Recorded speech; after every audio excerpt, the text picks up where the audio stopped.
7.5% இடஒதுக்கீடு பற்றி சொன்னார். புரட்சி கவிஞர் பாரதிதாசன் அவர்கள் சொல்கிறார், ஏழ்மையினால் ஒரு தமிழன் படிப்பில்லை என்றால் இங்குள்ள எல்லோரும் நானிடவும் வேண்டும் என்று பாரதிதாசன் சொல்கிறார்.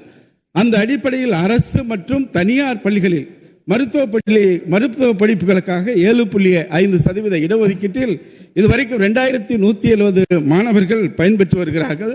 இன்றைக்கு கிட்டத்தட்ட 178 கோடி ரூபாயை பிற்படுத்தப்பட்டோர் மற்றும் ஆதிதிராவிடர் நலத்துறை மூலமாக அவர்களுக்கு கட்டணமாக செலுத்தப்பட்டிருக்கிறது.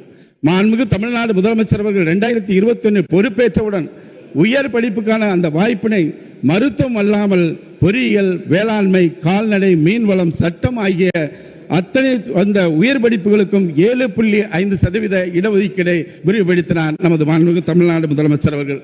அந்த அடிப்படையில் இன்றைக்கு பொறியியல் கல்லூரிகளில், வேளாண்மை கல்லூரிகளில், கால்நடை கல்லூரிகளில், மீன்வள கல்லூரிகளில், சட்டக் கல்லூரிகளில் சேர்ந்து மொத்தம் இன்றைக்கு 40,631 மாணவ மாணவிகள் பயன்பெறுகிறார்கள். அதற்காக தமிழக முதலமைச்சர் கல்வி கட்டணம் உட்பட அனைத்து கட்டணையும் செலுத்திய தொகை என்பது 911 கோடி என்பதை நான் தெரிவித்துக் கொள்கின்றேன்.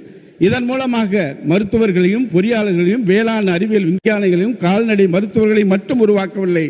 அண்மையில் UPSC தேர்வு எழுதிய பொழுது தமிழ்நாட்டில் நான் முதல்வன் திட்டத்தின் மூலமாக கிட்டத்தட்ட 50 பேர் அதிலே தேர்ச்சி பெற்றிருக்கிறார் என்ற மகிழ்ச்சியான செய்தியை நமது துணை முதலமைச்சர் தந்தார் அல்லவா.